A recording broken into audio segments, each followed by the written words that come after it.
All right, so full disclosure for this video, I'm gonna be rushing around. My memory card is somewhat full, you know, from all the awesome videos that I make. Today we kind of have a different one other than a weekly tee. It's still gonna be titled weekly tee, but this is gonna be more of a disc golf for dummies. So today I'm gonna break disc golf down into like 5 things, at least 5 things I'm gonna talk about in this video. Layout, discs, angles, lines, and putting. Also, there's not gonna be any zooms because I had to lower the quality so I can get more record time. It's 1080p, not 4K, so I can't be punching in super hard. So I'll kind of talk about layout as we're going through the video, but it's kind of like just like different like rules kind of. Like you drive from the tee.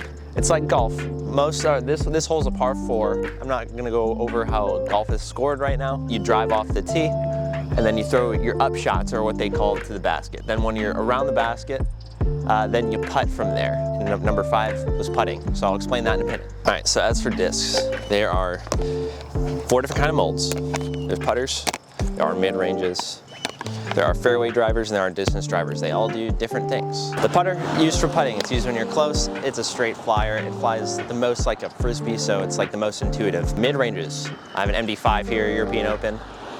Mid-ranges are good discs to control when you're not wanting to get the disc as far as you can down the fairway. It's when you want to have the most control with your disc. They're very floaty. Depending on the disc, you don't have to worry about it being super overstable or understable. Speaking of overstable and understable, that was going to be one of the 5 different things that we're talking about today. I think since stability is so complex, I want to have its own video. So if you have questions on stability, put them in the comments and I'll address them in my stability video that I plan on making in the future. After mids, we have fairway drivers. Fairway drivers are good in the woods when you want to keep it low because they're faster than mids, so you can keep it lower and get like about the same distance.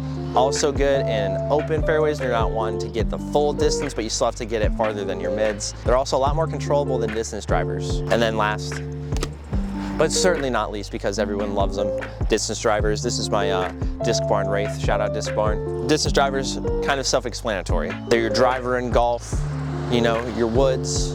I think they're called in ball golf, your woods. And that could be totally wrong. Ball golf is lame. Disc golf is alpha, so sorry. So now that we covered discs, I'm gonna talk about angles. This hole lines up perfect. We can actually throw some shots also in this video. This hole lines up perfect to show you 2 different angles. The 2 different angles are hyzer and anhyzer, and then obviously if you can throw the disc flat. Angles I'm talking about, angles are angles that you release the disc on. Not how they fly, but how you release them. There's 2 different angles, hyzer and anhyzer, and they get really confusing for some people, especially beginners, because there's 2 different grips. You know, you can throw sidearm, you can throw backhand. I like to describe it that hyzer is when the disc, the farthest point of the disc away from you, that edge is facing down. Same if you throw it sidearm. This side is facing down, that's hyzer. And then anhyzer is when you throw the disc and then the side closest to you is pointed down and the side farthest away from you is pointed up.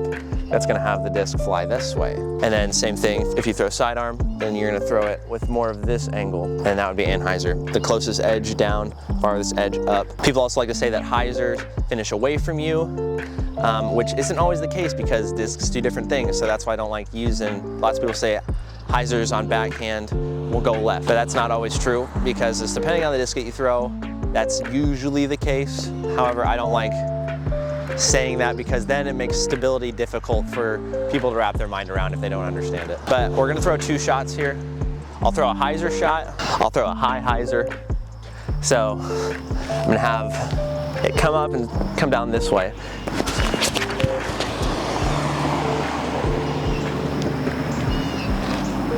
Okay, it didn't flatten out like I hoped. I put it on so much angle. My first throw day, and that hurt my arm a little bit, just throwing on a huge spike line. Then I'll throw an anhyzer one for you.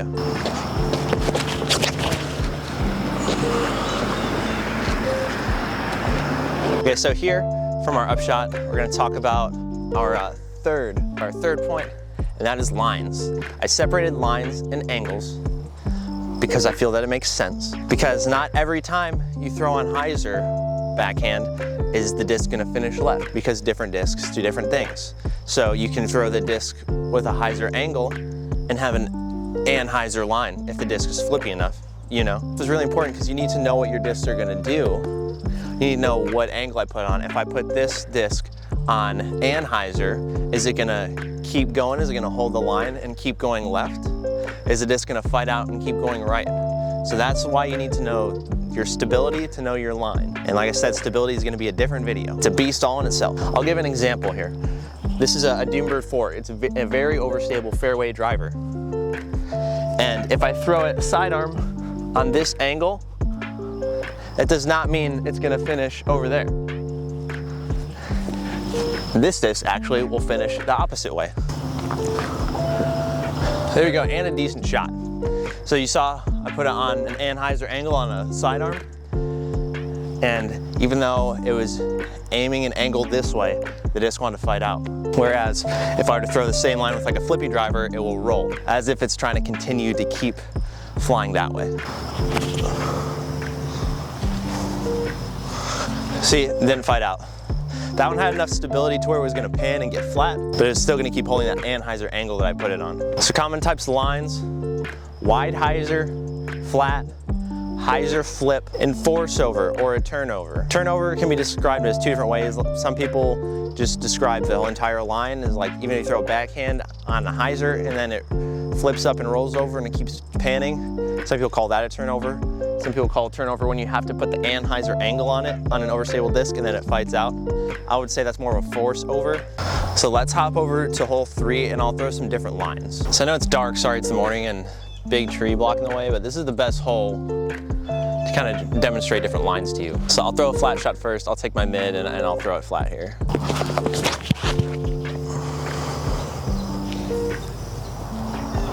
Okay, so that was a straight line, flat angle, straight line. You can get that line a lot of different ways. Hyzer flip. Hyzer flip is a different shot. Here, I'll throw one with my grim. I threw it really low, I suck at hyzer flips, but I put on hyzer, it popped up the flat and went straight. So another way to get a straight line. That's why it angles different than lines. I threw that one on hyzer, it still went straight. This hole usually lines up for a turnover. I usually throw that because I have a terrible sidearm.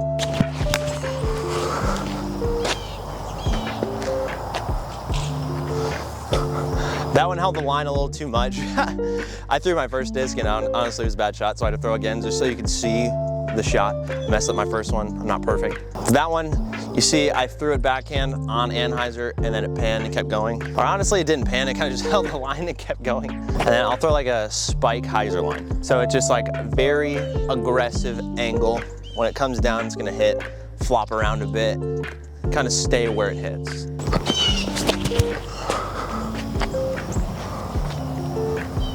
And then one more disc to get us up there so we can talk about putting.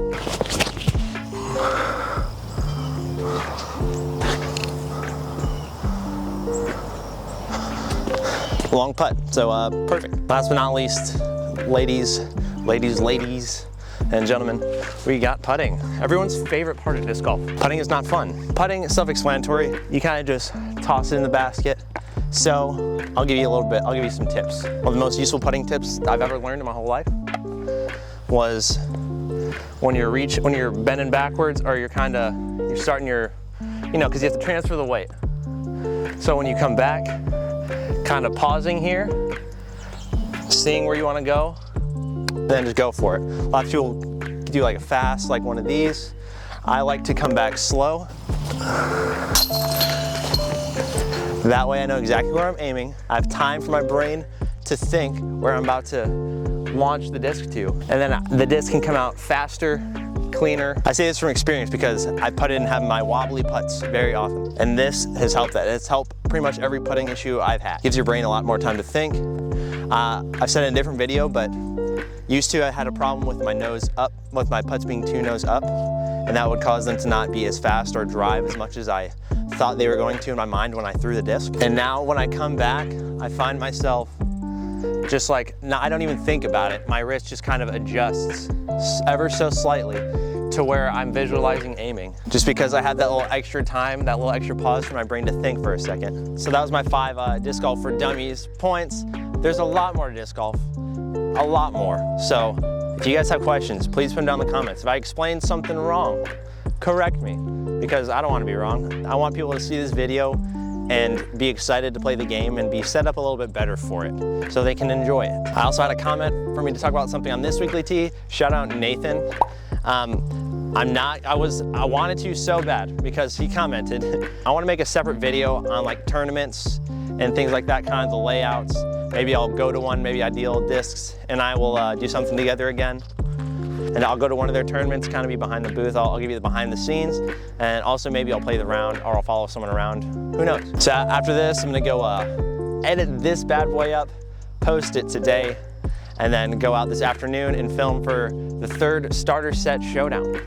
Starter set showdown, best performing video on my channel so far. People seem to like it, so I'm gonna keep making more, you know. Also, don't forget to check out the bag battle series. There's actually a disc in my bag. If you saw it, I don't know. That video hasn't come out yet, for approach discs, but a disc is already won.